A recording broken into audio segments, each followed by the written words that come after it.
authority. Let me say good evening to all of us on tonight. We will now call to order the meeting of the Muskogee Redevelopment Authority for February 28, 2022. Join us at this time for the invocation and the flag salute. Let us stand. Dear Lord, we give you thanks for this day. Father, we pray that your spirit will be with us as we try to lead and navigate through issues concerning your residents. Let the words of our mouths, God, and our actions be acceptable to you as we do what we can for the benefit of our city. In Jesus' name we pray. Amen. Amen. Let's look to the flag. Attention, salute, pledge. I pledge allegiance to the flag of the United States of America and to the republic for which it stands, one nation, under God, indivisible, with liberty and justice for all.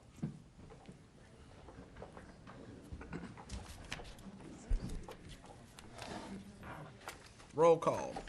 Mayor Marlon Coleman. Here. Deputy Mayor Derek Reed. Here. Ivory Van. Here. Jamie Stout. Here. Evelyn Hibbs. Here. Alex Reynolds. Stephanie Morgan. Tracy McGee. Here. Tracy Hoos. Here. Item number 1. Consider approval of minutes of January 7, 2022, or take other necessary action. Before us are the meeting minutes for the subject meeting. Do we have any corrections to the minutes or motion to approve? Move for approval.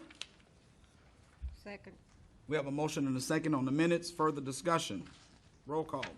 Tracy Hoos. Yes. Tracy McGee. Yes. Evelyn Hibbs. Yes. Jamie Stout. Yes. Ivory Van. Yes. Deputy Mayor Derek Reed. Yes. Mayor Marlon Coleman. Yes. Item number 1 passes. Item number 2.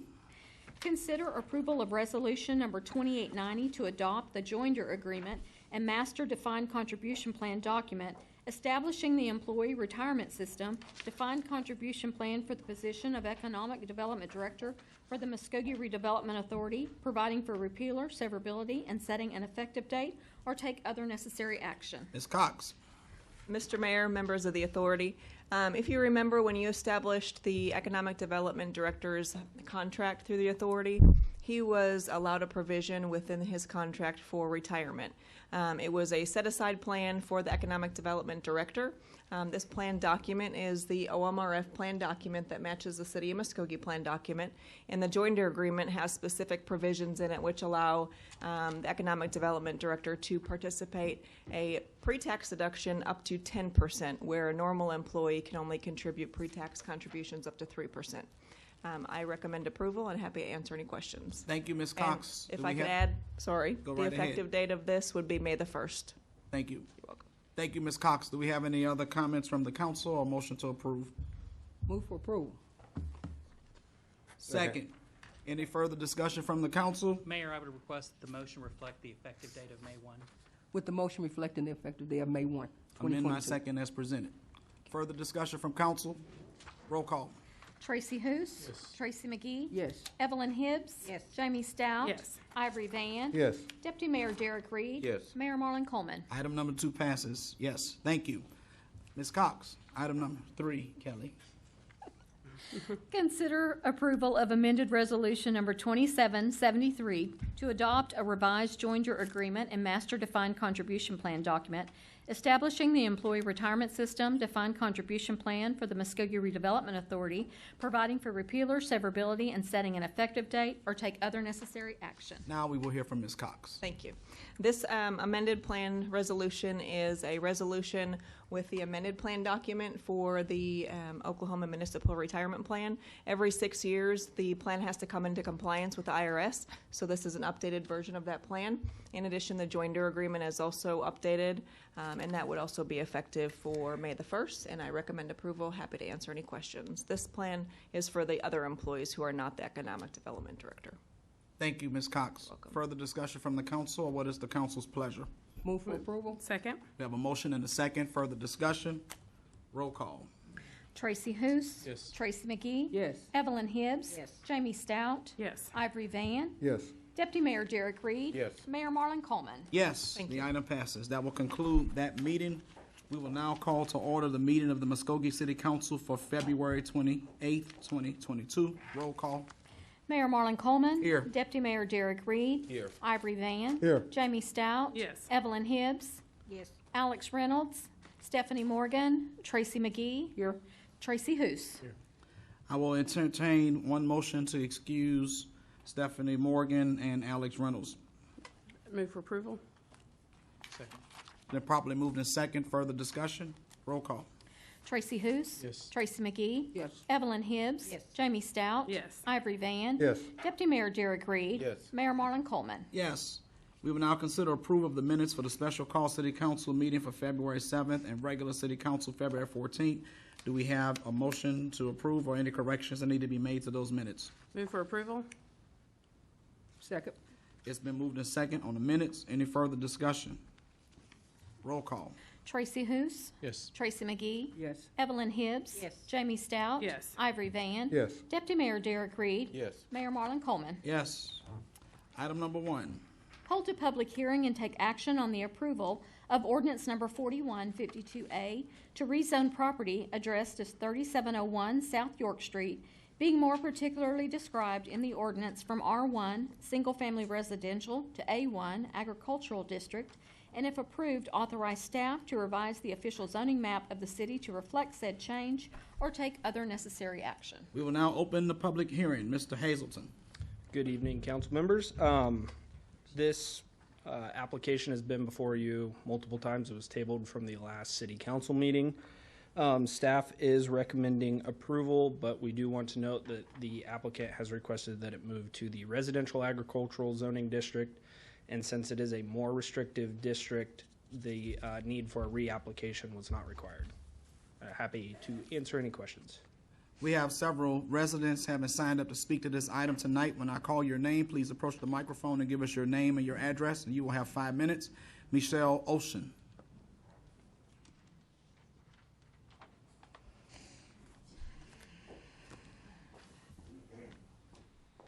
First again, okay. Michelle Olshan, 1812 East Woodland Circle. I live in the Woodlands. Last few times that I've been here, I have been representing the Homeowners Association Board for the Woodlands. And 2 weeks ago, the council graciously allowed us a couple of weeks to get the homeowners together to talk about the revision to RA from A1. Unfortunately, the homeowners were not able to come to consensus on this. We had a very lengthy meeting talking about pros and cons, and therefore I am not here as a representative of the Homeowners Association Board. I am here representing myself as an individual homeowner in the Woodlands. And I oppose the rezoning of, excuse me, of the RA for several reasons. First off, the Woodlands development, it's one of the only development of its kind on that side of the city. It's absolutely beautiful, the front of the development. We have spent a fortune, time, money, effort, energy, you name it, trying to make that development be as beautiful as it can possibly be. There's a gorgeous pond, it's a gated community. We all bought our homes, me specifically, bought our land there because it was in a residential area. There's not many in the whole city of Muskogee. There's not many places like the Woodlands. So we purchased our land because there's residential all around us. Many of my fellow homeowners purchased land in the Woodlands and moved from the country because they didn't want to be next to a farm. That was one of the main reasons. The second reason, we're concerned, me specifically and my husband, are concerned about what happens if this property is sold. The property has been sold now 3 times in the last 10 years. We're concerned that right now the homeowners just want to have a couple cows and some chickens on the property. But if the property is sold, it's 13 acres, which would allow for even more potential farm animals. The way that the land is structured, it's directly adjacent to the front of our development. And we have this huge park-like area up there. So we're really concerned about the aesthetics of having the farm animals right up against our fence. So we're really concerned about what would happen to the land and the aesthetics of the Woodlands, since we all purchase land in residential area. There's plenty of farm out here. There's plenty of farmland in the state of Oklahoma. And there's not much residential type areas that are left here within the city of Muskogee. So I ask specifically that you deny the RA. Thank you. Do we have any questions for Ms. Olson? Thank you, Ms. Olson. The next person having signed to speak to us tonight is Tammy Richter. You come to the microphone and give us your name and your address. You will have 5 minutes. Hi, good evening. I'm Tammy Richter. I live at 1901 East Woodland Circle. I, like Michelle, am here to oppose the RA rezoning. I'm speaking on behalf of my family and some of the other neighbors that live within about 350 feet of that land. Like she had said, we had an HOA meeting. No one could come to a complete consensus, so there was no vote taken. So again, I am representing my home. I want to share 2 points. One, the land in question runs along the entrance of our neighborhood. Our neighborhood is private, gated, it's clean, it's quiet. The rezoning would compromise the beautiful and peaceful entrance that we do have. Secondly, we are concerned with the decrease of our property value as hearing, seeing, smelling farmland detracts from the tranquility of our neighborhood. While we support the autonomy of a private landowner, we feel allowing the rezoning will benefit his family, causing an undue burden to multiple homeowners in our neighborhood. My husband and I moved to Muskogee because he is a dentist and he wanted to come back to his hometown and practice here. So when looking to see where we wanted to raise our family, like Michelle said, it's very limited to the type of neighborhood that we have. We felt lucky to get into that neighborhood. It's residential, it's inside city limits. It's just something that we wanted. I grew up in the country next to farms. My family loves it. I don't live in the country. We now live in city limits for a reason. Initially, or my second point, initially the landowners wanted a full agricultural rezoning with 1,000 chickens a year, roosters, cows, pigs. They have now said that they are okay accepting the RA rezoning and only wanting a couple cows and some chickens. With that, we fear that the intentions to put as many as they want is still there, considering that they already have chickens and some roosters, and that's against the current city ordinance. And so we fear that if they're already going against the city ordinance, what's going to stop them from going against the rules and regulations that the RA would also give them. That's it for me. Thank you for your time. Do we have any questions for Ms. Richter? Thank you very much. The next person having signed up to speak to us tonight is Kurt McClellan. If you'll come to the microphone and give us your name and your address, you will have 5 minutes. Thank you, Mr. Mayor, council members. Yeah, we've been Name here. and address. I'm sorry. Oh, name and address. Kurt McClellan. I'm at 3701 South York here in Muskogee. Thank you. It's kind of, just to address the last speaker. There's cows right across the street. Mike Calavan right across the street from us has 6 cows that he raises out there. No issues, no problems. And we do, I'm new here, but the city of Muskogee does have a enforcement right to, if we have too many chickens or too many cows, they'll come out and say, hey, you're out of compliance. Get rid of them or get fined, right? There's enforcement there, right, to keep it the way it's supposed to be. And we submitted to that. The reason that we went from having 1,000 chickens a year to what we're doing now, to the RA deal, is because we're trying to get along. We're not trying to cheat anybody or do anything to anybody. We're trying to get along.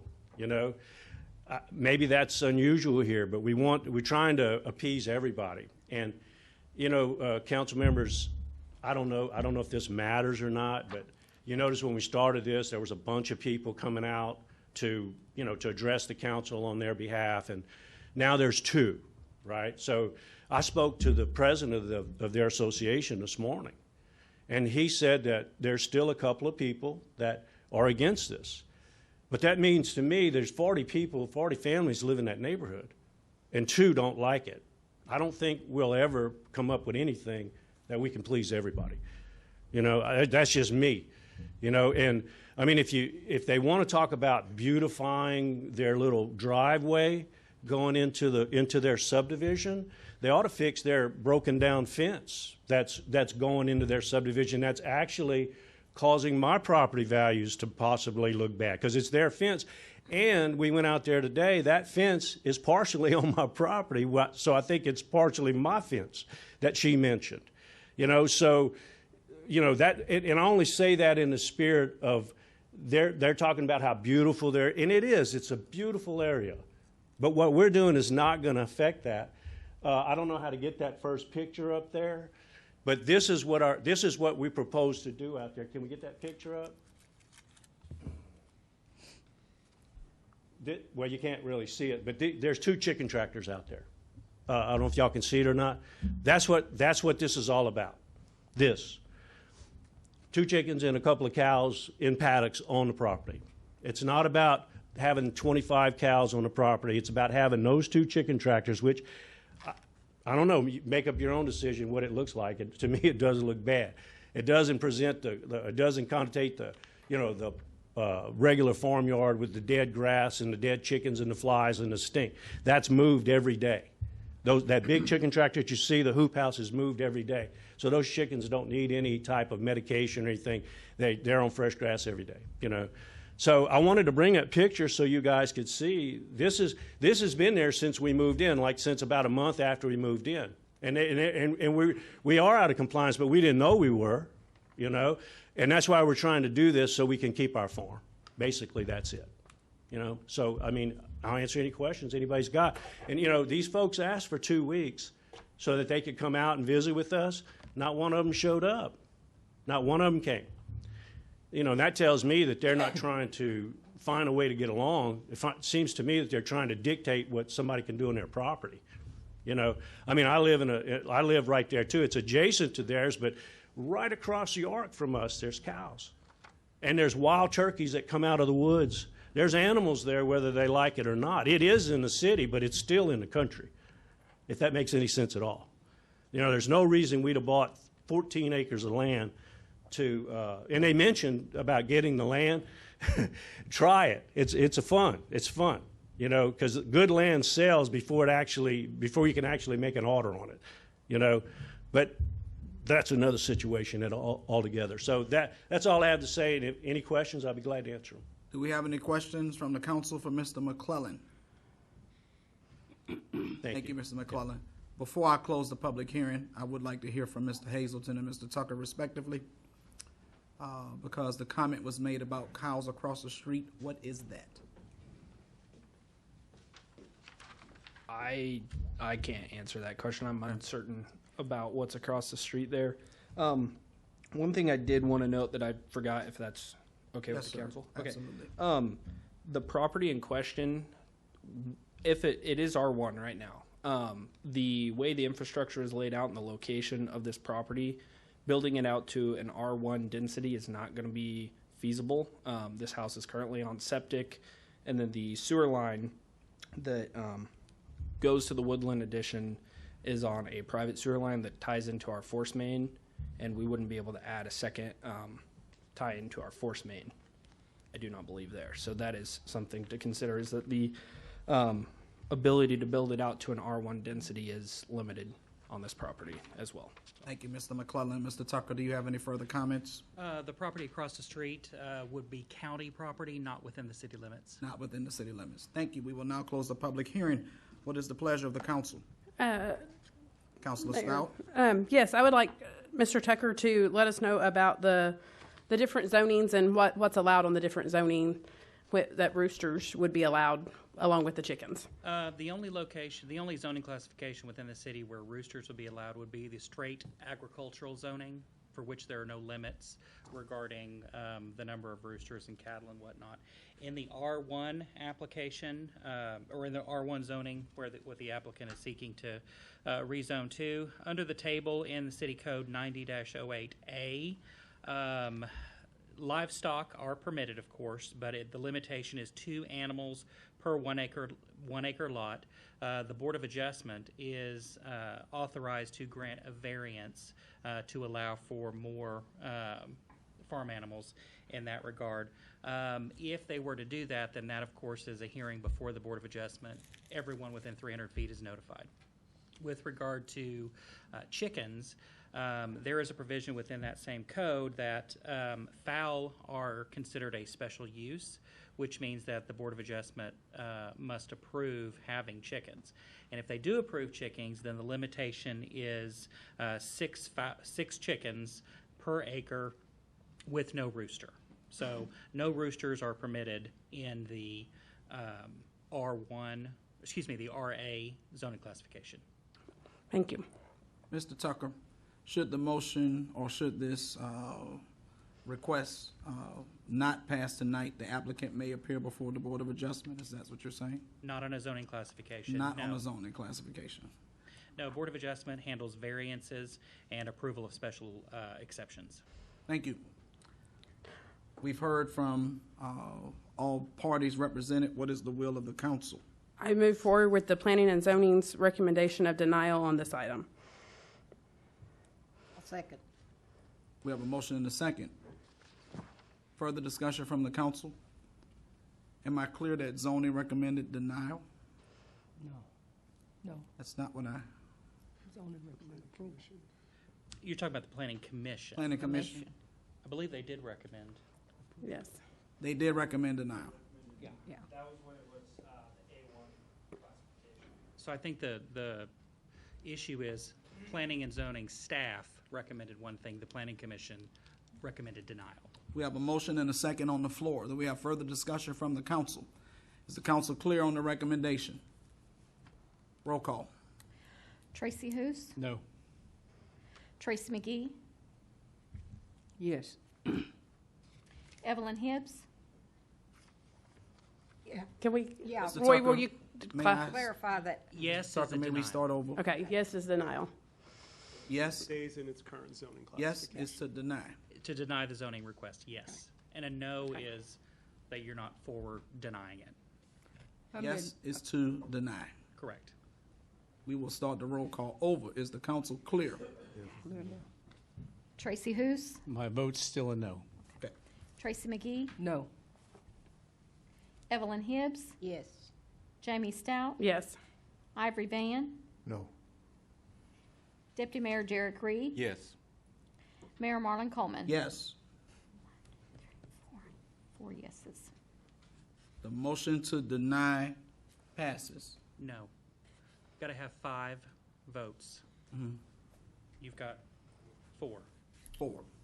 1, 2, 3, 4. so the motion failed. The motion fails. Thank you for the correction, Mr. Tucker. Item number 2. So what does that mean, Roy? That means any additional motions may be made by the council. So you've got a denial, or somebody could make a motion to approve. It looks like that one's still not going to pass with, just based on what I'm gathering, would not pass as well. You're missing 2 council members, and so it doesn't appear to me that under either one of those circumstances, you're going to have the option to either pass or fail this. So what I would suggest the council do is table this so you can make a final action, because you're not going to have a final action today.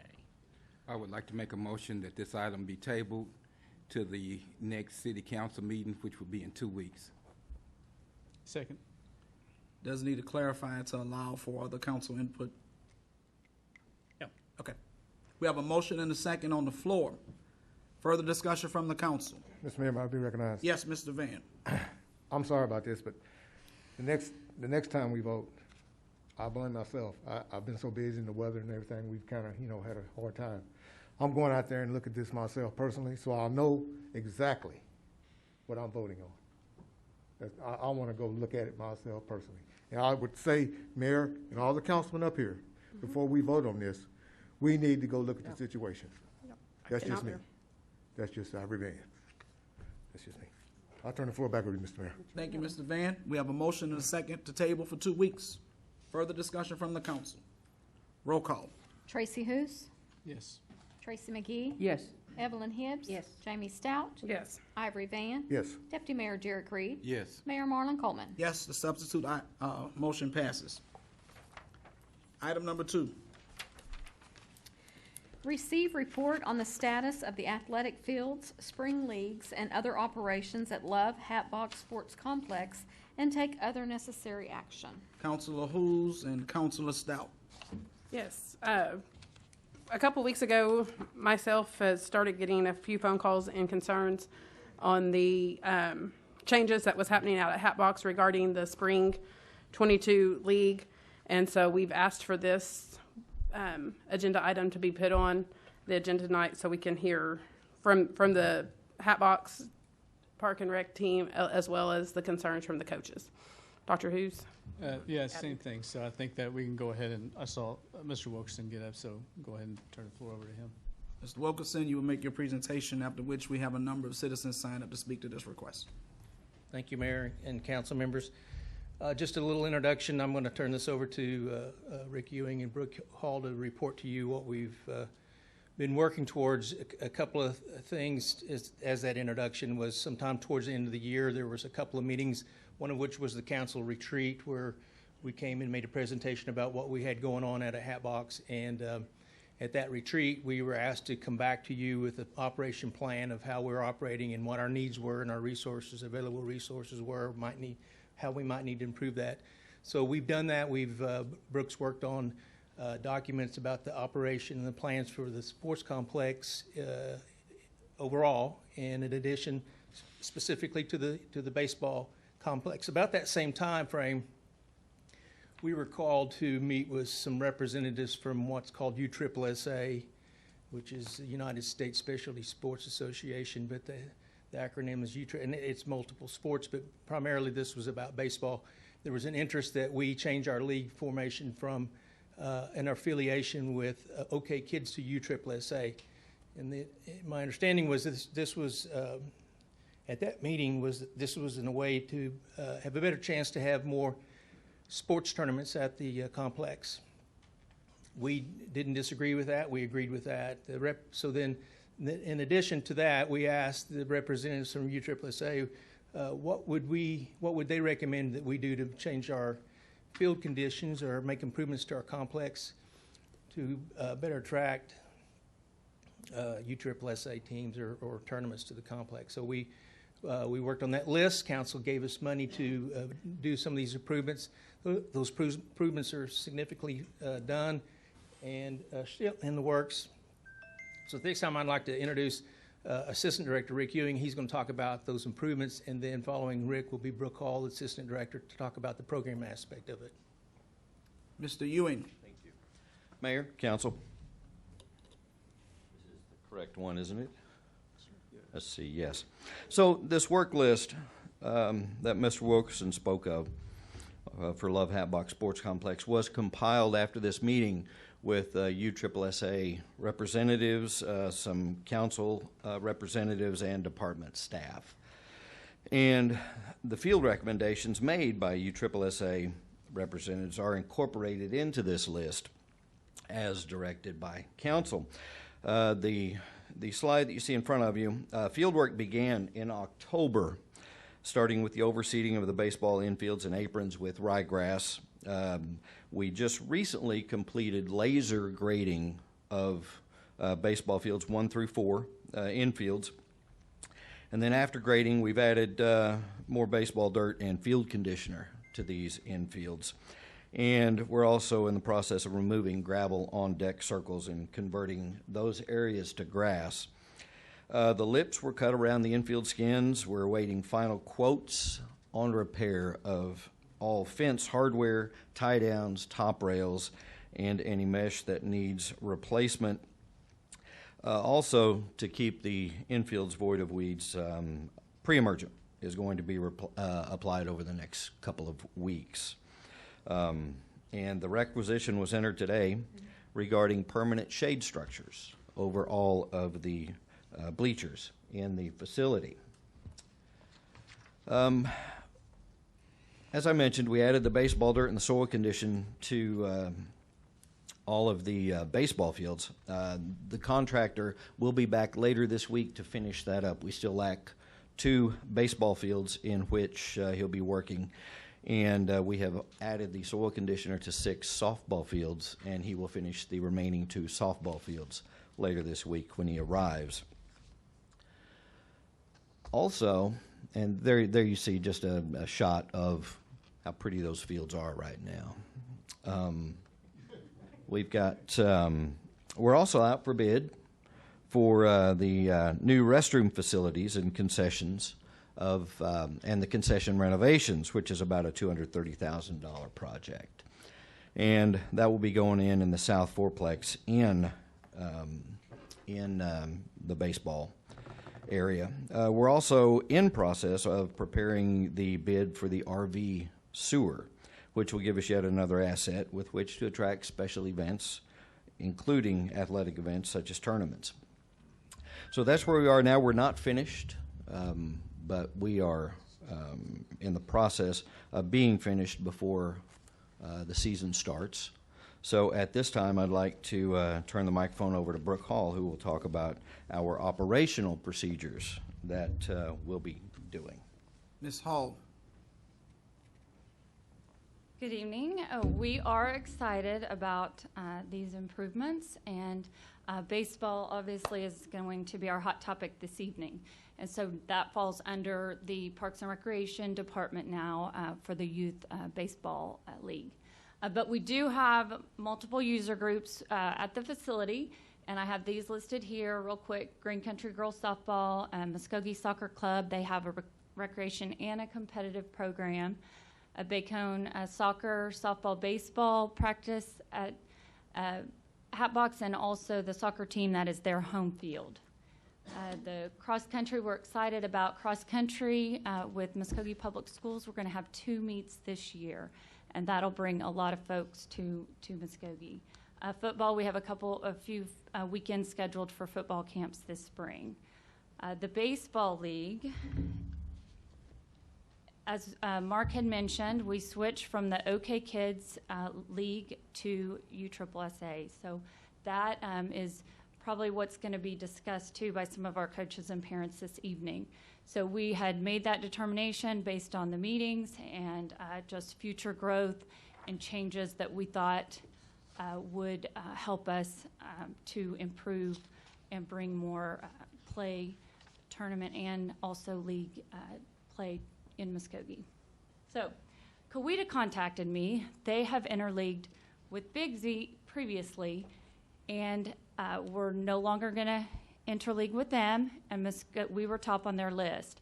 So that's another concern, is because I agreed that if we interleague with them, that we're going to have games in both places, Coweta and Muskogee.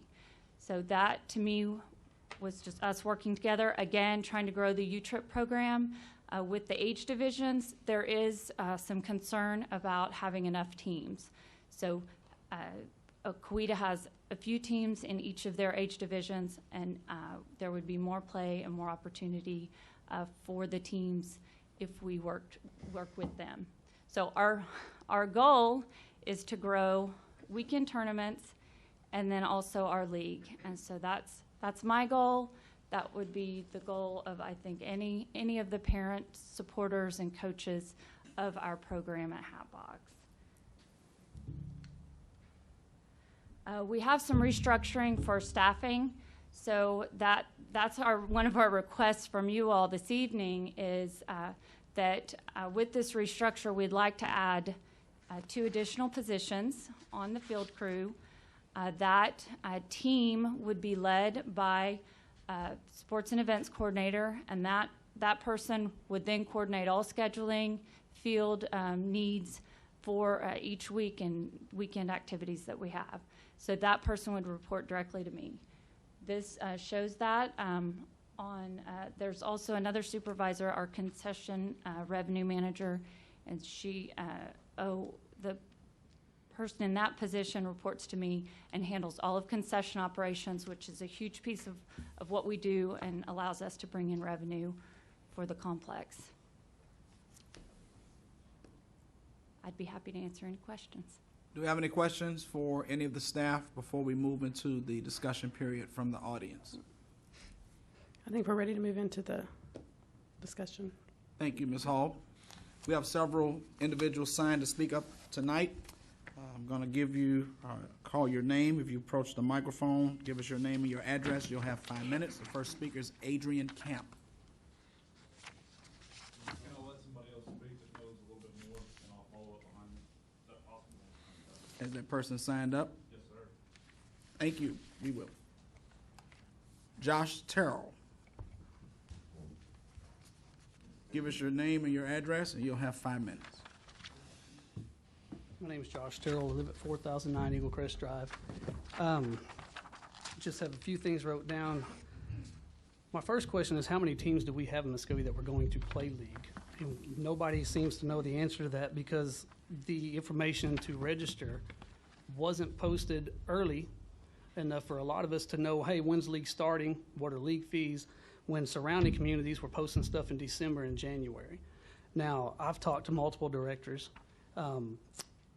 that are involved with it. I've talked to Zach back in January, sent him, because we have multiple kids that play multiple sports, in baseball, softball. I have a school ball kid. I give him our school ball schedule and just to work with it. And since we didn't know when Muskogee was going to play, my team reached out to Wagner and knew that they were merging with Coweta. The one problem you have when merging leagues, Wagner guy says, hey, I'll give you double headers because we don't want to drive to Coweta for one game. Coweta says, we're not going to give you double headers. So my team said, well, we're not playing there. So I reached back out to Zach, say, hey, do you know when you're playing? He quit. Then he steps down from his position. Since then, nothing was really posted on anything on Hatbox Facebook page for registration. When it was finally reposted after February 7th when they were supposed to, and there were unanswered questions about it, the announcement is, hey, we're joining Coweta. I know Coweta and Wagner have 4 teams in my age division between their 2 cities.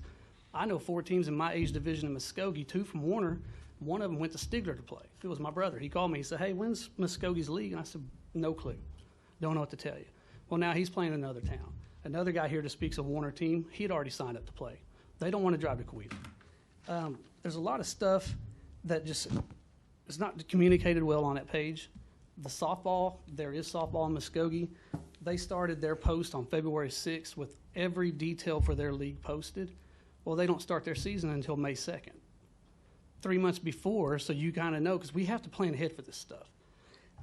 So parents that have multiple kids going to different towns to play ball. I speak for another coach that's with me. He's got a 4U team.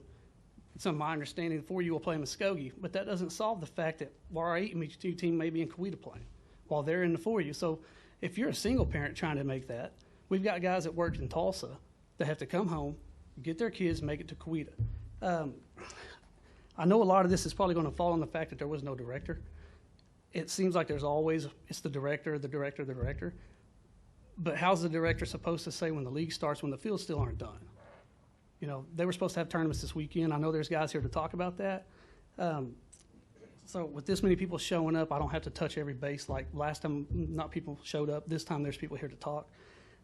It just seems like the previous directors that I've talked to, it's always an issue with the fields. And until the last city council meeting I got involved in, now these updates are happening to the fields, and I think that they're great. They're fixing the fields and stuff's moving the right direction. But we're ready for baseball season, and I hope the fields are ready. I don't know when they will be ready to play. When's the league start? I know that Coweta, Wagner, I was told today it's not just Coweta. You would be expected to travel to Wagner too, and that we would have less home games in Muskogee combining with them. That's what I was told. I would like to know if that's true from the people who's going to do our scheduling. That's the one question I want to know, because when you're dealing with people scheduling from my ball teams, their ball teams, their work schedule, how many directors for these leagues are setting up these schedules? And are they going to be able to work? There's 3 people trying to work with one person. It's not going to go smooth. I think we have enough teams here that if had the registrations been out in time with all the details, you would have seen there was enough teams here to play. I know Zach's got a count on how many teams played in fall. I don't think the numbers was going to be an issue. I think the issue was there was nowhere to go sign up with information on what we were signing up for. So that's all I have. Thank you. Do we have any questions for Mr. Terrell? We will allow staff time at the end of all of the presentations to answer any questions that are presented before us on tonight. Mr. Kemp, was Mr. Terrell your assigned speaker? He was. Thank you.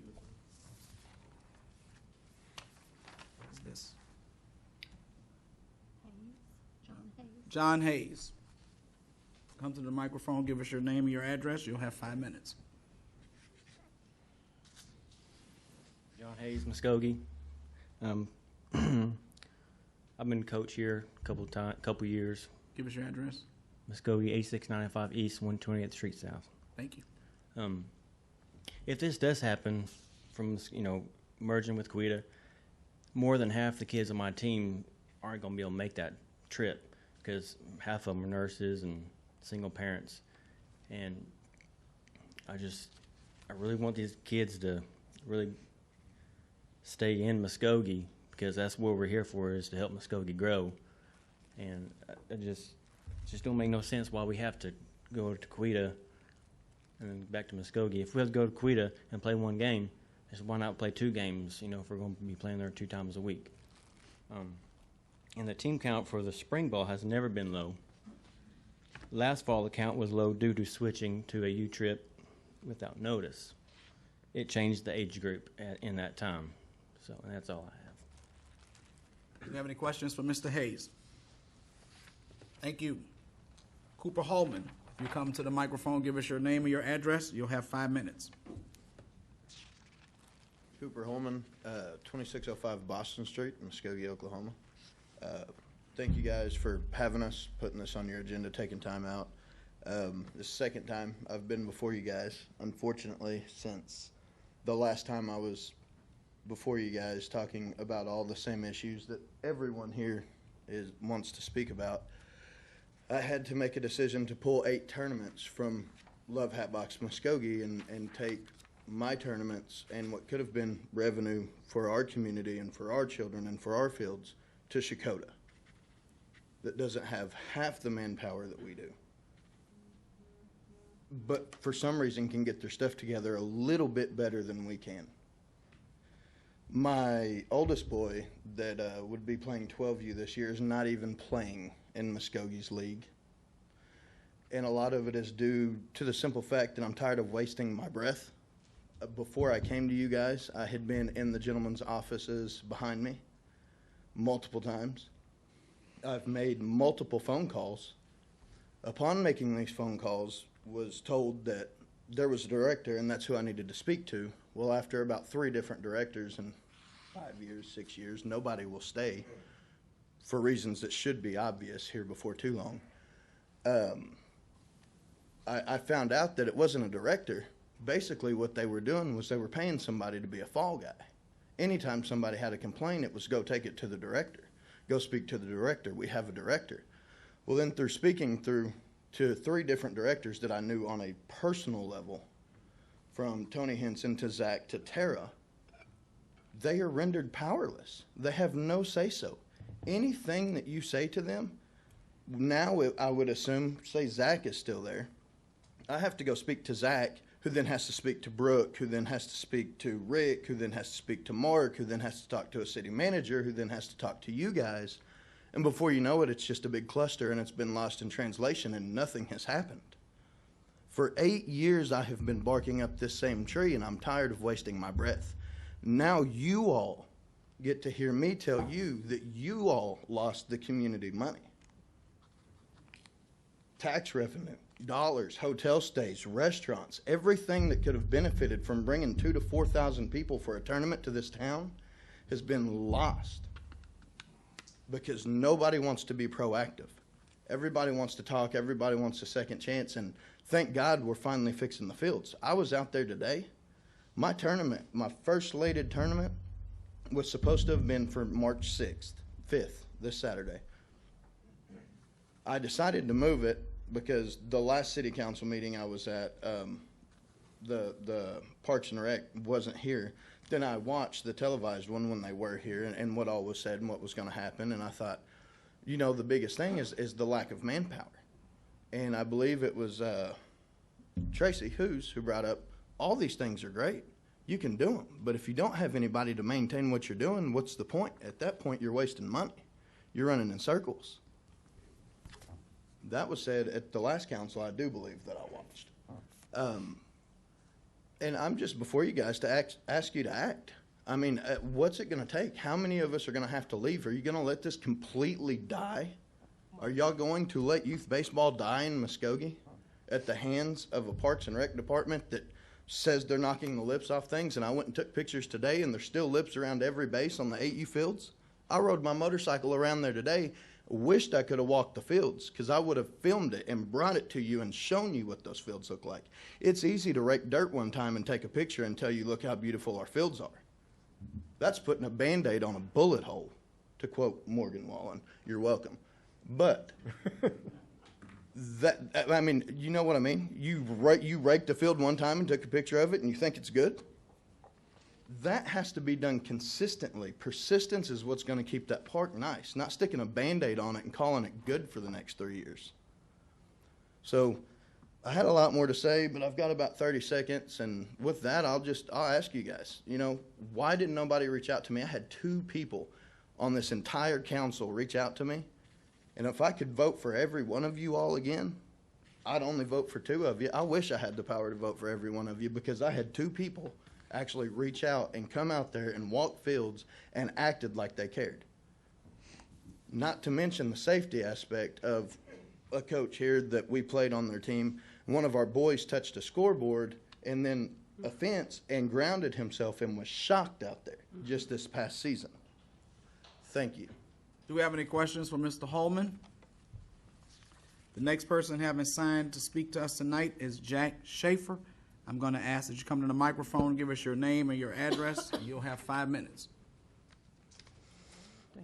Thank you, Mr. Mayor, Council. I apologize, I didn't write a speech. That's okay, but we need your address. So, because I kind of came here last second. My deal and what I keep hearing here, 4091 South 41st Street East, Muskogee. Yes, sir, sorry. My deal, I would first say on this U-Trip thing, which is kind of one of my problems for us switching to U-Trips, these meetings that took place were never, there was never anything posted for anyone to attend, resolve in terms of a meeting that was going to determine what affiliation that we played with, which I really could care less of, other than the fact that U-Trips and OK Kids is, their age cutoffs are completely different. U-Trips is May, and OK Kids is January. So what it does is it blows up a lot of league teams.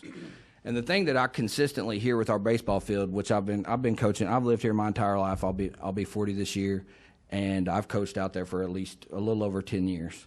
And the thing that I've heard ever since Marie Gasaway left, which, to touch on kind of what Cooper said, which I feel like is the biggest issue at Love Hatbox, there's instability and disorganization. The organization's horrible. And for reasons that he stated, being your league director is basically held powerless in terms of, he's supposed to run the league, but he doesn't really, or whoever that may be. In the 10 years that I've been associated with the league, we have had at least 8 people running this field. Now, 3 of which, Marie Gasaway left, Daniel Hanna took over, Lance Mitchell took over, Neil Hayes brought in, which was the first time the city became involved, okay?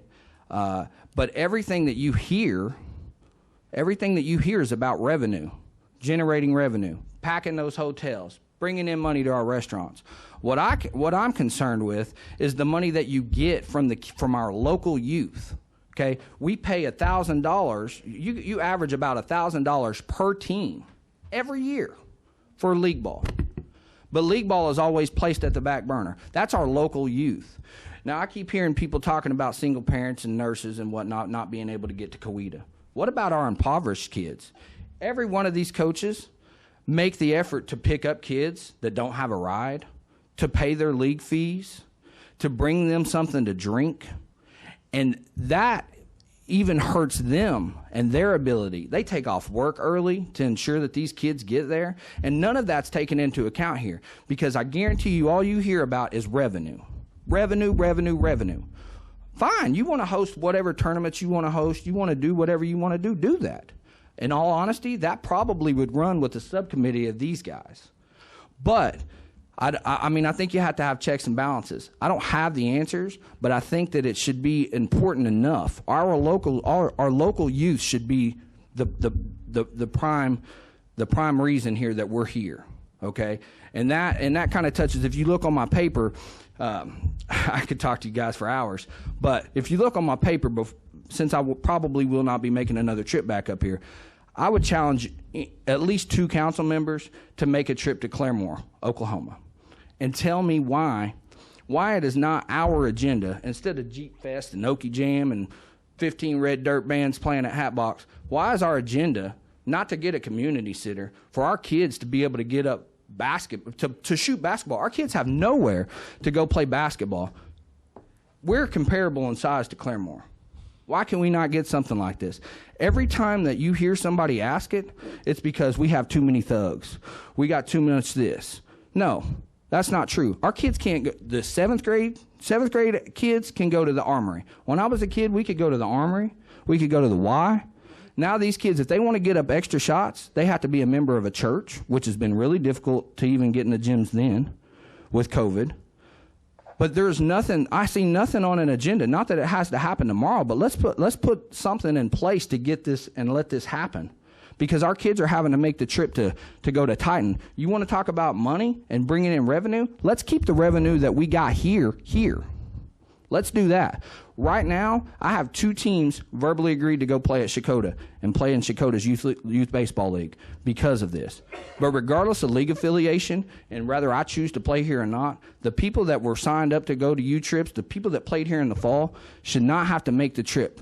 They should not have to go to Coweta, and it's an embarrassment that Muskogee should have to partner with anybody. We were having teams come to us, Porham, Stigler, Tahlequah.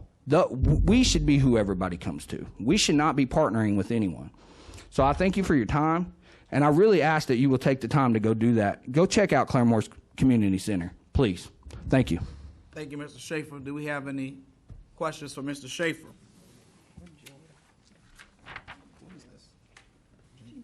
The next person having signed up to speak to us tonight is Chris Jenkins. If you'll come to the microphone and give us your name and your address, you'll have 5 minutes. You pass? Thank you. The next person having signed to speak up tonight is Casey Jenkins. If you'll come to the microphone and give us your name and your address, you'll have 5 minutes. Casey Jenkins. I live at 19351 South 410 Road in Holbert. Thank you. I can't say any more than what Jack just said. Like, that is legit. That is exactly everything. My team, I had a 6U team that now has to play 7U because of OK Kids and U-Trip birthdays. I'm having to move these kids up to what they should still be playing T-ball. I have some that are 5, but because they've played with me since 4U, they're having to play 7U with me. But I can't take these kids to Fort Gibson. They've closed. No more signups. I can't take them to Tahlequah. No more signups. I don't, just like Jack said, I pick up kids to take them places just to ensure that they get to play ball. If I have to go to Coweta and Wagner and Haskell, I don't know that I have the revenue myself to provide for these children to take them there. You know, I can bring them to Muskogee. We can hit Chick-fil-A on the way home. I don't know that I can take them all the way to Haskell, to Coweta, to Wagner, then all the way back to their homes in Tahlequah and Stillwell in Fort Gibson. I mean, it's a distance. My oldest son's 13. We've been playing on these fields since he was 4. I can't tell you how many times I have asked the league director, why is there no chalk? Why is the grass not mowed? There's holes in the dirt. Well, so city's over it. Talk to the city. Okay, so who do I talk to now? I go to the next person. You need to talk to your league director. I've already talked to them. Now I'm in a circle. So I'm just saying, on top of that, the bathrooms are horrible. And I did see that there was a plan for the bathrooms. Thank goodness, because they are bad. The sewer's running out into the fields, onto the ground, people where they sit. It's awful. So signups were posted last week. We had 1 week to turn them in, yet we had no idea that we were traveling to not only was Coweta mentioned, but we will have to travel to Haskell and Wagner. This is Muskogee League. If I wanted to sign up for tournament ball, I would do tournament ball and I would travel. I signed up for Muskogee to bring my youth to Muskogee. I have kids from all over, and this is where we choose to play. This is where we choose to come. This is where we choose to invest our time and money is in Muskogee. I live in Holbert. I could easily go to Fort Gibson. I could go to Tahlequah. We choose Muskogee. And if we can't play here and only here, I'm losing my entire team. I may have 3 left. I'm just asking that we keep it here in Muskogee. That's about it. Thank you. Do we have any questions for Ms. Jenkins? Thank you, Ms. Jenkins. The next person having signed to speak to us tonight is Mr. Zach Lewis. If you'll come to the microphone and give us your name and your address, you will have 5 minutes. My name is Zach Lewis, 2509 Hay Street. As a lot of y'all know, I was director out there for 2.5 years. Going to Coweta will crush Muskogee's league at all, because what they don't see behind the scenes is you got to cater to your police officers, your firemen, your parents that get off late that I've personally ran and grabbed their kids to bring them to the league or push games back to be able to play. You're losing a lot of revenue when you do that. You go to your Brahms down the road, your Mexican restaurants, your McDonald's, your Taco Bell, they're packed completely back after league just so they can grab some to eat to take them home. Now you're going to Coweta, Wagner, Haskell, kids on school night. I heard it all the time with parents. Why are we behind? I mean, you're going to do so much with time. Now you got to fight with, you got 4 directors that's going to be in place to try to schedule stuff. That's scheduled for a disaster. As one director, it's hard to cater to everybody and try to get everything that needs to happen. Now that the fields are finally getting stuff done, we want to go combine with Coweta. Why? That's the big question is, you have the facilities. I travel all over the world and play ball. Why would you not stay in Muskogee? There's nowhere that I've been, from Florida to Mexico, everywhere, that has 10 baseball, 8 softball, and has a water park beside it. I'm going to speak for the coaches. Really, it needs to stay in Muskogee. Something needs to change. Something needs to happen. You run through a lot of directors. Now you need to ask why you're running through directors. And that's all I have to say. Thank you. Do we have any questions for Mr. Lewis? Thank you, Mr. Lewis.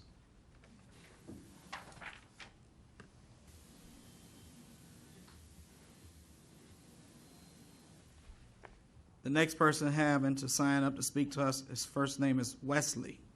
I'm going to ask that you come to the microphone and give us your name and your address, and you'll have 5 minutes. It's Wesley Chukulate, 4060 East, 128th Street South, Muskogee. So I agree with everybody that's talked so far. I mean, Muskogee's big enough that we shouldn't have to merge with any other league and go play any other place other than Muskogee, because even like Jack said, we have teams that come to us. I played in the fall, U-Trip. I rearranged my team to the standards, and we still had 10 teams in 10U. And we had kids coming from Morris. There was Chakotah. I mean, a lot of far places. I mean, again, in spring ball, we've always had enough teams that there's no reason whatsoever we should have to travel. And my team, we do play league, and then I have other kids I'll pick up, and we'll do tournaments. So now, if we do have to travel or anything, there's, again, brings up the issue of, well, if we're scheduled here on this day, another parent might have another kid that plays a different age group that's scheduled at another place in Coweta. So then that throws a whole nother issue as well, especially with single parents. And then bringing up the revenue, U-Trip is a great thing. I mean, if you go to Jinx Field, you can see their regulations. And like Cooper said, you can rake a field, make it look good for a picture.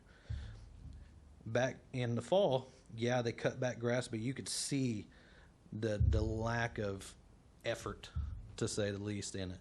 And the regulation, I mean, from the mounds on the 10U fields, I mean, and then even the backstop has a huge drop, so there was a lot of dead balls because it would go down there. And then, I mean, they're just, the fields in general is just a lack of effort. It's literally just Band-Aiding something, calling it good, and then, again, like everybody else says, the director's only got so much say. I mean, he's basically the fall man. If it's not going good, he's at fault. And I mean, another thing is we're all volunteers. All these coaches here, we do this for the youth. And there's just, I mean, we don't get paid for it. And I mean, that's really it, just keeping all the revenue here, because U-Trip is a huge, huge deal. And if we get our fields to actual regulation standards and not the Band-Aid stuff and calling it good, it'll definitely pull in a lot more towns to come to us rather than us having to go anywhere else. And that's all I got. Thank you. Do we have any questions for Mr. Chukale? Yeah, Mr. Mayor, may we recognize? Yes, Mr. Van. Triple-A. You was talking about our fields? Yeah. Okay, you stand up here on the city council. You a councilman, or you work for the Parks Department. Mm-hmm. What's the main thing y'all would change, being a coach, and these coaches out here, the people that represent the baseball fields, and the baseball here in Muskogee? What was the number one thing? I know you talk about other cities, because I go to other cities, I see different things that other cities do that Muskogee don't do. What would be some of the things that you would definitely change? I ain't trying to put you on the spot. I'm just trying to get educated myself. One thing? I'm just trying to get educated myself. I don't know that much about baseball, I'll be honest with you. So even like I said, the edging of the dirt, I mean, the lips, like Cooper mentioned, I mean, almost every single field has a lip right there on the edge of the grass. So with these youth kids, I mean, then you start thinking of other things like the safety of it. I mean, you got a lip right there. You're going to catch a ground ball. It catches that wild lip. It's right in the face unless they got cat-like reactions.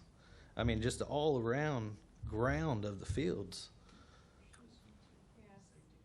It's a huge safety. And like I heard someone else mention holes. I mean, it's just the all-around ground itself. I mean, from the dirt, the grass, mounds, and there was a mound on the 10U field in the fall that, I mean, was as hard as this. There was me and 3 other coaches right in the middle of a game out there trying to break it up to try and help these kids. I mean, I don't know if it's just not the right dirt that they're using, or just, hey, here's some dirt, pat it down, let's go with it, or I don't know. But the all-around grounds is what needs to be changed. Thank you. I'll turn the floor back over to Mr. Mayor. Thank you, Mr. Van. Thank you, Mr. Chukale. The last person having signed up to speak to us tonight is Mr. Tim Hollyfield. If you will come to the microphone and give us your name and your address, you'll have 5 minutes. Thank you, Mr. Mayor. My name is Tim Hollifield, live at 2416 West Coburn Circle. And like I say, I agree with what these guys are saying out here. I'm a parent of 2 kids. They both play ball. I've coached out there for 7 years or so. You know, the decision to switch to this U-Trip from the OK Kids basically split our teams up. You know, there's a different birthday there that we have to do with that. And so a lot of the teams have gotten split up, which we said we worked through it. You know, a lot of the teams have worked through it. But then now we're told we have to go to Coweta to play ball. Well, when I tell all my parents that we've already switched all the team up, and then they got to get their kids together and try to make it to Coweta, I just don't see how that's going to happen. You know, a lot of parents work. They don't get off work till 5 o'clock. They barely make it to the games as it is. I mean, it'd be a game at 6 o'clock, and the kids are 6:10 getting there, you know. So it's very difficult to do that. And then, you know, I have multiple kids. I got 2 kids that play. What if my little boy plays in Coweta, and I can't watch him because I got to coach a team in Muskogee, or vice versa? We have a lot of parents that have multiple kids that play. I mean, if you have kids and your boys play, and their little brother's going to want to play, and so you have a lot of people that want to play, and we're going to try to schedule that to where our families can be together and we can watch our children play, because that's what it's really about. I mean, we're there for our kids. Like he said, we're not getting paid to be there. We're there for our kids. So I just don't know how we're going to do that and play in a different town. I've got parents that live in Warner, Porham, that come here to play. There's no way they're going to make it to Coweta. So basically, my team's going to split up again. And then I don't know. It's too late to get in anywhere else with another team because they're already kind of set. All the other, as they mentioned, a lot of the other areas they're already locked in. You know, they've already got their teams and they're already paid their fees and those kind of things. I think you're going to have a lot of teams leave Muskogee. They already have. I mean, some of these coaches out here, their teams have already signed up to play in other places. We've checked into doing that because we don't want to be here anymore. Every year it's something changing, something's splitting our team up, and the parents get tired of that, you know. And so we'd like to keep our teams together. You know, they talking about the fields, the condition of the fields. I mean, there's potholes out there that our kids are trying to track a fly ball down and roll their ankle. I mean, there's just holes all over the field, not just the infield where the dirt and stuff in the pictures you've seen, but out in the outfield, it's terrible out there. The fields don't drain when it rains. It just stays wet. I mean, other places we went to, Salisal, we went there to play. The fields drain really nice. It's just, there's a lot of work that needs to be done there in the fields as well. The rentals, the way we try to rent the fields out, we pay money to rent them, and we get there and the gates are locked.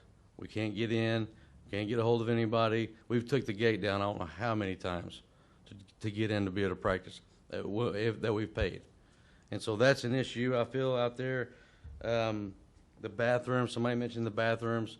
I mean, I don't know if you guys seen it on Facebook last year, but there's raw sewage running out on the field, basically. And I'm not talking about just it happened once. It's every weekend this is happening. I mean, it's embarrassing. I mean, I'm embarrassed when people come from other towns and we play there and we got raw sewage running on the ground. And I did see there's a plan to fix the bathrooms, but obviously they're not going to be done this baseball season. So something's got to be done to fix some of those things. I mean, it just has to be done. The concession stands, I would like to recommend that on concession stands that we hire that out to vendors to come in, because the concession stands have been ran terribly. I mean, I can't even go get a drink. I'd have to, I mean, if I went to get a drink, the whole baseball game would be over before I even got back to sit down. It's just, the line is from here to the back of this room trying to get concessions. So we can update the concession stands. I'm not saying they don't need to be, but they're not ran very well at all. My little niece is playing in the softball fields, and I go up there, I'm like, I need something to drink. She goes, let me tell you, right now, we have nothing cold, and it's in the middle of July. I mean, it's just not ran very well. Somebody has to be accountable for that, and it has to be ran a little differently than what we've been doing, or it's just insanity, right? That's all I have to say. Thank you. Do we have any questions for Mr. Hollyfield? Thank you, Mr. Hollyfield. Let me say to Councilor Stout and Dr. Hughes, this is your agenda item. You may reject my recommendation, no harm, no foul, but from hearing what I've heard tonight, I'm not prepared to accept staff's recommendation about adding more staff, because it may or may not be enough to avoid us from facing the same problem again in future years. But what I do think may be palatable is for you all to have a meeting that will consist of those voices we heard tonight, along with staff, and possibly the assistant director that had come down to visit with us about U-Trips, so that you all can formulate a plan or recommendation going forward. And certainly what I would be interested in, as I mentioned to staff earlier, what was it about what Ms. Gassaway was doing that was working so effectively that we may be able to recreate today in a form that can satisfy all of those that are concerned.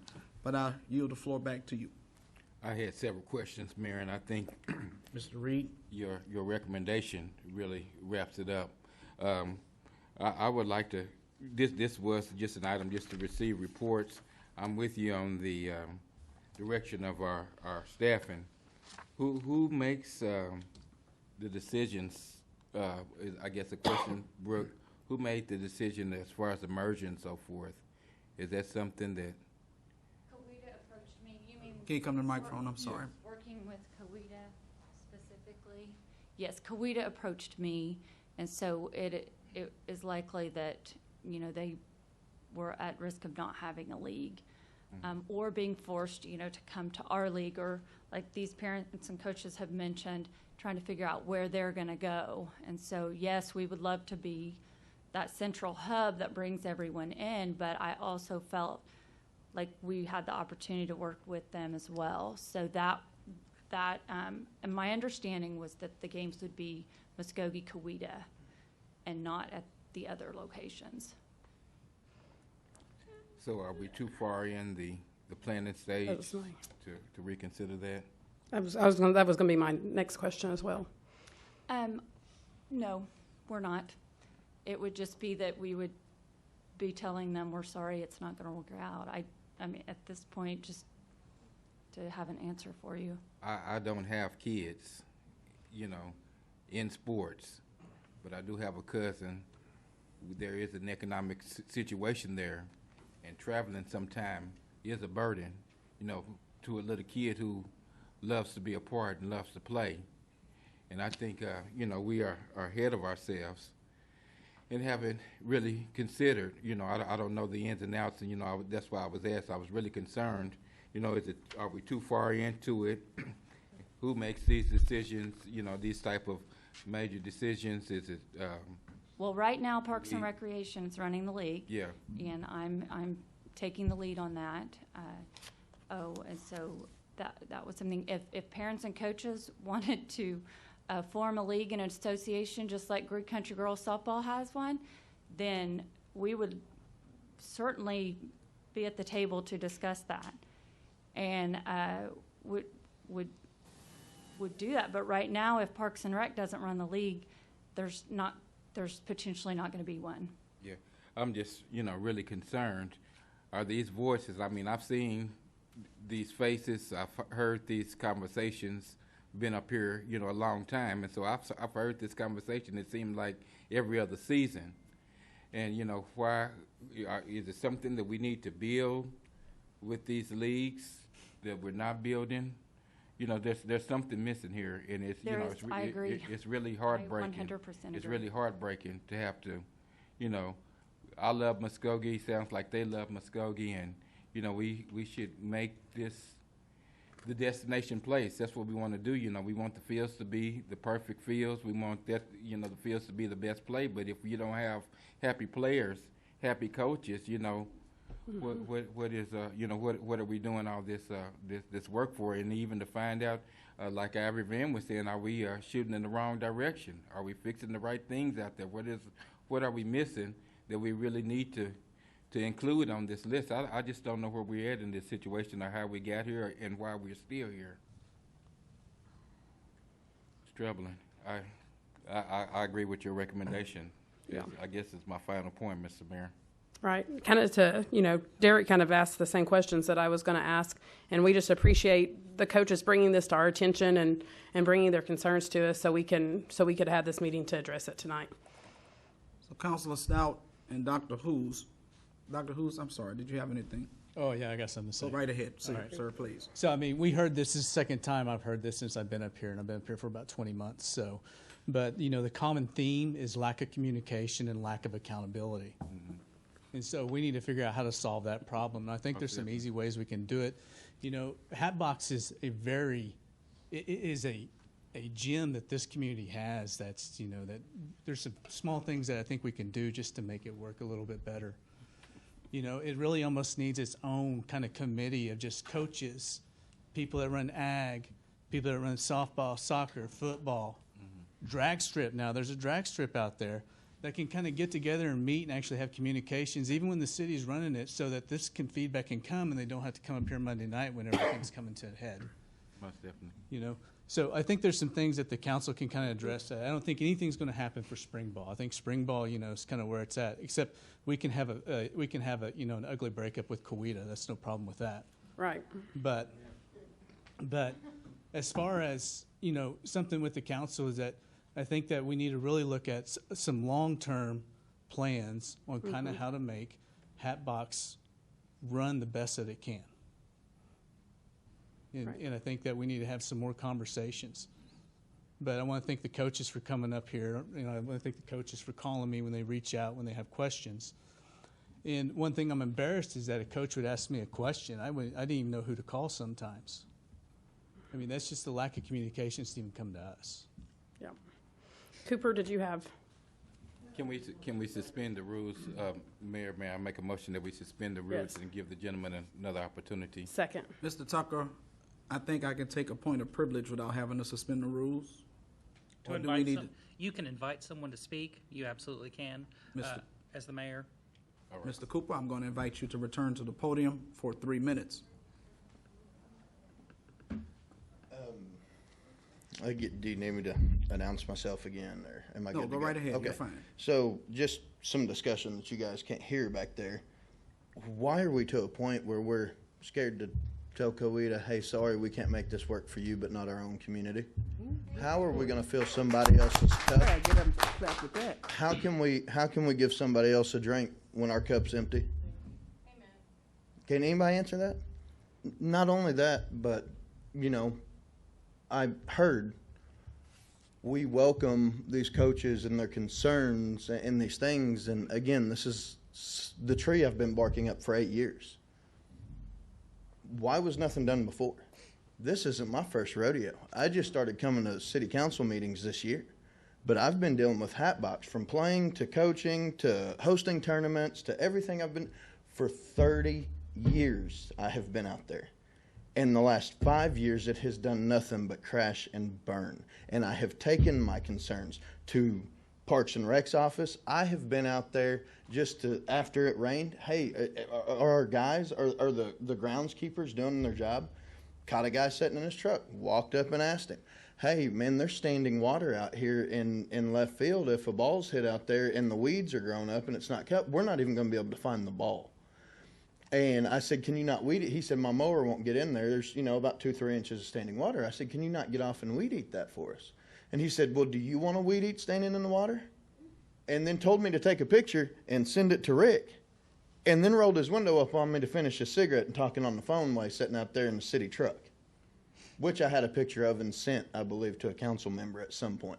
So we welcome coaches' complaints and your ideas and all this. It's a crock because I've been giving them for 8 years. Yeah. So that's what I had to say. You have. I've heard this conversation, and from a council perspective, we are somewhere even losing it. We thinking that some of this stuff is being resolved at some point, and we truly apologize because I thought since the last conversation that we were in a better place than we are. And I think go ahead, Dr. Hughes. Yeah, one thing else I want to say, I just know the city and some things that weren't always a council, but, there's been a lot of money that's done out there at Hatbox. I mean, loans for G-Fest from the foundation for upgrades, for Jeep Jam and, just some live shows in the arena. But I don't know, when was the last time they really made a huge investment like that into the sports out there? So, I feel like it has kind of been neglected some. Mr. Miller? Go back over to you. So, yes, and so I do want to emphasize that this group and others came last summer, I believe. And as you recall, it's been a little while that when Rick made his presentation. Many of the issues related to the field conditions are being addressed now. The council appropriated money in December, and those activities to improve the fields are ongoing now. And obviously, if there's stuff that still needs to be done, it still needs to be done. So to answer Dr. Hughes' question, we took the recommendations from the person from out of town. We didn't make up our own list of what needs to be done. And we listened to the coaches that came out and talked with us, with Lynn from USSSA. And that was the list that you all approved funding for in December. And those are the projects that you're seeing going on now for the field improvements. And we've talked about the leagues and the field improvements. And so I hope that when we get to the season, that the fields will look a lot better than they have, and because we're investing the money that the council has put forward to address those issues. And so, Deputy Mayor, when you say we've heard these and we're frustrated that it's not fixed, we're frustrated too. But the council has done its job by giving money to do those improvements, and they're underway. And we should see a good return on that this spring. And I do want to emphasize that that's underway, and that there are improvements that are being undertaken even as we speak. Dr. Hughes and Ms. Stout, is it logical that my recommendation proceed or not? Yes. Yes. So can you all meet with the parties involved next week so that we can have structured recommendations by the 14th? we could probably make something work out. Yep. And in the broader scheme of things, Dr. Hoos makes a good point that we do need to consider the entire complex with the council so that we can see how we go forward with that. Further discussion from the council. Yeah, Mr. Mayor, may be recognized. Yes, Mr. Van. I'd like to say tonight, I appreciate the coaches and the people involved in the lead out the head box to come up here and tell us tonight what's really going on. Because the reason I say this is, for a long time, before I got in this seat, I stood at that mic over Robinson Park, fighting, trying to get it done right. And every time somebody goes down there to do something, I'm down there to make sure that they are doing it right. And that's what we need up here. Citizens like y'all to come up here and tell us what we're doing wrong. And that sewer coming out, I understand. That really got me right there. So I just want to thank y'all again for coming up here and sharing your experiences with us. Because I'll be honest, I'm a councilman in that ward. I had no idea, because I remember long years ago, I see people eating Brahms, eating all up and down the restaurants. I don't know what had happened. And one thing I learned in council retreat that I didn't know, Mr. Hewing and Mark brought it out to us, that a lot of cities, when they get their fields right, perfectly pretty nice and right, that they don't play on them until game time. Am I correct? That's not true. Go to Jinx, go to Hilty, go to Claremore, go to Bixby. They let people. Let me call for a point of order. We're not addressing the audience at this point, but Mr. Van, you may continue. Okay, but I'm just saying that's that was one thing I thought might help too. We didn't play on them, go play somewhere else. But like I said, but me not knowing baseball and don't have any kids that has played baseball, I don't know. I'm in the dark. But thank you all again for coming, and I hope we can work this problem out together. I'll turn the floor back over to you, Mr. Mayor. Thank you, Mr. Van. Thank you, Dr. Hoos, Ms. Stout. Thank you for all of the parties involved being here tonight. Item number 3. Consider approval to renew a contract with Midwest Employers Casualty Company for excess workers' compensation insurance in the amount of $100,046 or take other necessary action. Mr. Tucker. Mayor, members of the council, as you all know, the city is self-insured for its workers' compensation expenses. However, as a condition of maintaining our self-insured status with the Oklahoma Workers' Compensation Commission, we are required to have reinsurance, which basically means that within certain ceiling limits, we have an insurance company that will take over the additional liability. Previously, we have had that contract with Midwest Employers. They have been the most competitive. United Safety and Claims, who is our third-party administrator, solicited quotes for a renewal contract. They solicited quotes from Midwest Employers, Arch Insurance, and Safety National. Midwest Employers is who staff is recommending. That is our current carrier. The policy premium would be $1,046, which is just over $2,000 increase from what the premium was last year. So very competitive with regard to the premium. Other changes in the premium is we had a self-retention amount of $500,000 for general employees and then $600,000 for police and fire. Those self-retention limits have been raised for police and fire to $750,000, but the retention of $500,000 for general employees remains the same. Much like your insurance company, whenever you renew your home insurance, the rates are set based upon experiences of the nation. And so historically, police and fire have been being injured at a higher rate, thus incurring higher workers' compensation costs. And so that's why the self-retention rate is different for those categories of employees versus those of the general nature. So with that, I'm happy to answer any questions, but we do recommend approval of renewing a contract with Midwest Employer, paying a premium in the amount of $1,046. $100,046. Thank you, Mr. Tucker. What's the pleasure of the council? Move for approval. Second. We have a motion and a second. Any further discussion? Roll call. Tracy Hous. Tracy McGee. Yes. Evelyn Hibbs. Yes. Jamie Stout. Yes. Ivory Van. Yes. Deputy Mayor Derek Reed. Yes. Mayor Marlon Coleman. Yes, the item passes. Item number 4. Consider approval to purchase 3 Toro Z Master 6000 ZTR mowers from Broken Arrow Lawn and Garden at a purchase price of $40,200 or take other necessary action. Mr. Ewing. Mr. Mayor, members of council, as read, this request is for 3 Toro Z Master 6000 mowers, 60-inch cut, 31 horsepower Kawasaki engine with turf wheels. Now, the MSRP for each of these units is $19,357, and the government contract price is $14,130.61, which is a 27% discount.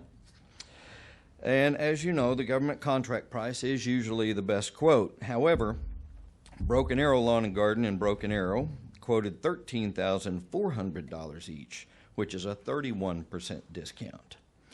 So the total purchase is $40,200. $45,000 is budgeted for this in capital outlay, and this purchase will be $4,800 under budget. So we've always purchased equipment from this vendor in the past. We've always been very pleased with the price, with the service, and the support. And they will be placing their order in the first full week of March. And given the supply chain difficulties, we need to have these on that order for us to get these for the 2022 mowing season. And this purchase has been discussed and endorsed by Fleet Director Robert Swebston. So given that the unit price quoted is less than government contract, it's within budget, and there's a need to place the order due to supply chain difficulties, staff would ask for approval. Thank you, Mr. Ewing. What is the pleasure of the council? Move for approval. Second. We have a motion and a second. Any further discussion? Roll call. Tracy Hous. Tracy McGee. Yes. Evelyn Hibbs. Yes. Jamie Stout. Yes. Ivory Van. Yes. Deputy Mayor Derek Reed. Yes. Mayor Marlon Coleman. Yes, item number 4 passes. Thank you. Thank you. Item number 5. Consider approval of the reappointment of Linda Stowers to the Parks and Recreation Board to serve a 4-year term beginning April 1, 2022 and ending March 31, 2026, or take other necessary action. Councilor Hibbs. Yes, this is my agenda item, and Linda serves on the board now and has agreed to serve again, so she is quite an asset to the board, so I recommend approval. We'll take that as a motion. Second. We have a motion and a second. Any further discussion? Roll call. Tracy Hous. Tracy McGee. Yes. Evelyn Hibbs. Yes. Jamie Stout. Yes. Ivory Van. Yes. Deputy Mayor Derek Reed. Yes. Mayor Marlon Coleman. Yes, item number 5. Mayor, can I ask a quick question right quick? Yes. And I wanted to ask it before we move to the next one. I'm not standing in the way. I just want to know what is the definition and how do we arrive that some boards have reappointments? Mr. Tucker. On this particular appointment, she did not serve a full term, and so anyone who only serves a partial term, we allow to be reappointed to serve a full term. That's the Okay. only reason. I just was wondering how great did that question. come into play. Yep. Thank you. Where were we in the roll call? No, we were on 6. We were going get ready to start. Oh, okay. All right, thank you. Item 5 passes. Item number 6. Consider approval of the appointment of Jonathan Hawk to the Parks and Recreation Board to serve a 4-year term beginning April 1, 2022 and ending March 31, 2026, or take other necessary action. Councilor Stout. Yes, Jonathan reached out to me when I had reached out to everyone on my Facebook to request seeing who wanted to serve on that I had this appointment, and he reached out. He's a great asset to the community. He's very involved, and I think he'll make a great asset to the Park and Rec Board. So I recommend Jonathan. We'll consider that as a motion. Second. We have a motion and a second. Any further discussion? Roll call. Tracy Hous. Yes. Tracy McGee. Yes. Evelyn Hibbs. Yes. Jamie Stout. Yes. Ivory Van. Yes. Deputy Mayor Derek Reed. Yes. Mayor Marlon Coleman. Yes, item number 6 passes. We have 2 residents signed to speak to us tonight. The first being Suzanne Hediger. My apologies. If you come to the microphone, give us your name and your address. You'll have 3 minutes. Good evening. My name is Suzanne Janae Hediger, and I live at 312 Lennox Drive. And I bought my home a little over 2 years ago, and I've been a truck driver for over 16 years. And I was working at Trucks For You at the time this, what I'm telling you, happened. I noticed that I am the end of the block of the Roundup Club in Muskogee, the Muskogee Roundup Club on the Dover and Lennox. And I noticed that they had dug a trench coming into the street where water off of their land run into our streets. And I had called and asked somebody about it. I called I think the manager and the environmental lady, and I got a letter back in the email back that said it was okay, that they looked into it, and they passed it at that. It wasn't good enough for me, so I pushed. I contacted the EPA, and they contacted the Department of Agriculture, and they said it's not okay. You can't run water out in the city street, which run about 8 blocks all through our city streets, and I live in Grandview. I'm sorry, I didn't buy my home like somebody said about, you know, barnyard things. So anyway, this is a problem. And during this push, I've been retaliated against. The Roundup Club guy had come at me in AutoZone, and I heard him over the phone telling the police department and thinking about my address. And I said, why are you saying this about my address? He says, I know who you are. I said, I know you know who I am. And not only that happened, but since that happened, I've had the police at my door and 10 o'clock at night telling me I need to move my semi-truck out front of my home. And I've got from Trucks For You call, the manager's office told them that I needed to move my truck from Peak Boulevard. So they're constantly calling, and that ain't all. I got a phone call from, or actually Environment showed up, told me that I needed to move my trailer with debris, with all the limbs going down. I had there one night, trailer in my yard, loading up all these people's around us trash and stuff, and he was right there that morning, right instantly, telling me, you need to move. So I said, oh, fine. I did. I complied. And then I got a letter in the mail. So because I complained about this water running in our streets, somebody's coming at me about it, and I don't like that. I don't think it's right. Somebody dropped the ball on this. The city should have handled this. I shouldn't have got a letter saying, oh, well, it's okay. We're going to put hay at the end of the street so that manure won't run down your city streets. Our city streets. This is Grandview. My home was one of the first homes built in 1950. And I'm sorry, I didn't build my home and buy a home here for that to happen. Thank you. Thank you, Ms. Hediger. Thank you. The next person having signed up to speak was myself, and I don't think I should moderate myself. So I'll turn this section over to Councilor Reed. The mayor has signed up to speak, and first thing I want to do is to make a motion that we give him 3 additional minutes. Second. Have a motion and a second to give him 3 additional minutes. Any discussion? Roll call, please. Tracy Hoos. Yes. Tracy McGee. Yes. Evelyn Hibbs. Yes. Jamie Stout. Yes. Ivory Van. Yes. Deputy Mayor Derek Reed. Yes. Mayor Marlon Coleman. Marlon Coleman, you have 5 minutes to speak. Will you please start by offering us your name and address? And you have 5 minutes at that point. Marlon Coleman, 3400 Michael Court, Muskogee, Oklahoma.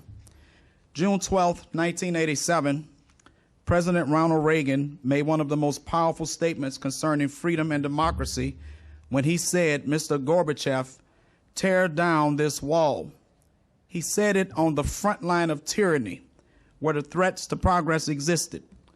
Today we can learn much from Reagan's statement as it applies to the lives of the people of Muskogee, the citizens, the taxpayers, the moms, the dads of kids and grandkids have an expectation that we will uphold their best interests, and that wherever there are walls that stand between them and being great, that we will unequivocally say, tear down this wall.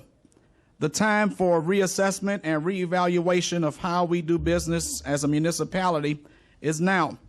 The rights to prosperity for all outweigh the personal necessities of a few who would stymie our growth. This means that we must gut check ourselves and move with urgency to eliminate bottlenecks in our processes and hold ourselves to a higher standard.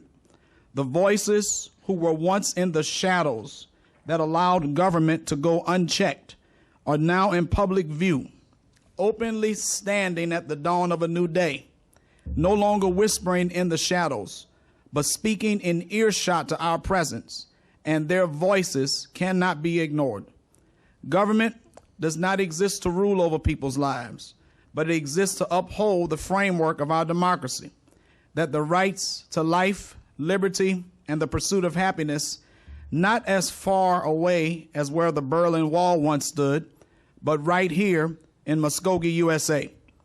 The time is now to live up to our name as Green Country, where we allow the grass of progress to grow on top of the soils of prosperity planted by its elected body. Proverbs says, "A good man leaves an inheritance to his children's children." And while the decisions we make are for future generations, we want the families who help plant the seed to witness its germination in their lifetime. I stand with the citizens as a banner to right every wrong that stands as an affront to our greatness, but I cannot stand alone. We the people,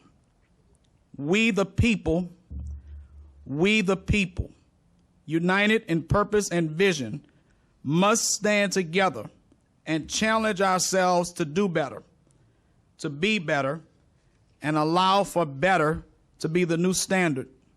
The mindset that Muskogee's heyday in any area is behind us must be relegated to the shadows of days gone by. So from the mayor's office to the kennels at the local animal shelter, and to every quadrant in the city limits of Muskogee, for every child, grandchild, parent, grandparent, and all who believe Muskogee can be great, the battle cry of our hopes and dreams is clear. Tear down this wall. God bless you for listening. God bless America. God bless Muskogee, USA. Thank you. We'll allow the mayor to come back, and then we'll move on to item number 7. And I yield the power back into the hands of the mayor.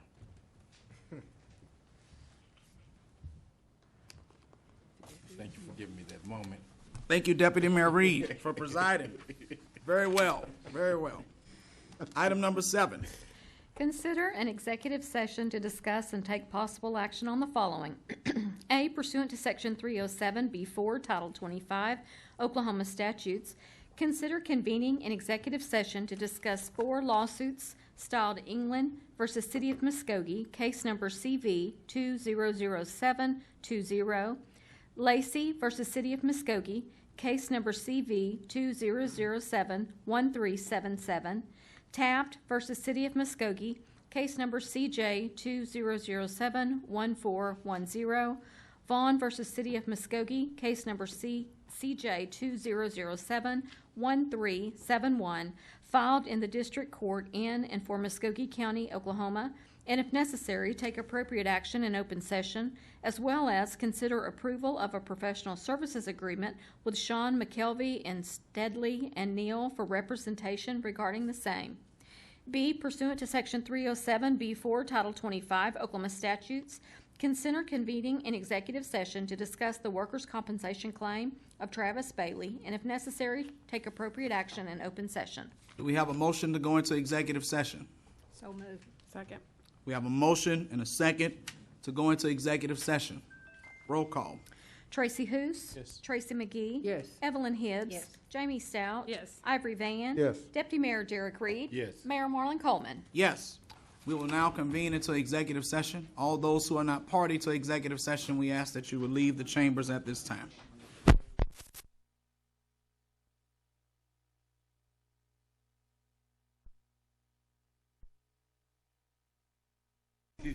Health-wise.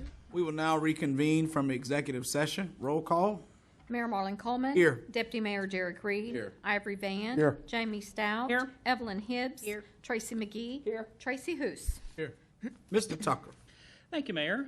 Item 7A, pursuant to Section 307B4, Title 25 Oklahoma statutes, the City Council did convene an executive session to discuss 4 lawsuits styled England versus City of Muskogee, Lacey versus City of Muskogee, Taft versus City of Muskogee, Vaughn versus City of Muskogee, all filed in the District Court in and for Muskogee County and on appeal with the Court of Civil Appeals. The Council was briefed on the status of that ongoing case, and no action is necessary on this time. However, this item does contain an additional component, and that is a request for the Council to consider approval of a professional services agreement with Sean McKelvey of Stidley and Neal for representation of the city in those cases. Mr. McKelvey has represented the city on other occasions, and so it is the recommendation of the City Attorney's Office that the Council allow us to enter into a contract with Mr. McKelvey for purposes of providing us representation. Happy to answer any questions on that regard, but that would be my request. Do we have a motion to that effect? So moved. Second. We have a motion and a second. Any further discussion? Roll call. Tracy Hous. Yes. Tracy McGee. Yes. Evelyn Hibbs. Yes. Jamie Stout. Yes. Ivory Van. Yes. Deputy Mayor Derek Reed. Yes. Mayor Marlon Coleman. Yes, the item passes. Item number B, Mr. Tucker. Thank you. Pursuant to Section 307B4, Title 25 Oklahoma statutes, the Council did convene an executive session to discuss the ongoing workers' compensation claim of Travis Bailey. After being fully briefed on the status of that claim, I think an appropriate motion would be to authorize the city attorney to settle the workers' compensation claim of Mr. Bailey within the terms discussed in executive session. Do we have a motion to that effect? Move for approval. Second. We have a motion and a second. Roll call. Tracy Hous. Yes. Tracy McGee. Yes. Evelyn Hibbs. Jamie Stout. Yes. Ivory Van. Yes. Deputy Mayor Derek Reed. Yes. Mayor Marlon Coleman. Yes, the item passes. That was our last item for the evening. We are adjourned.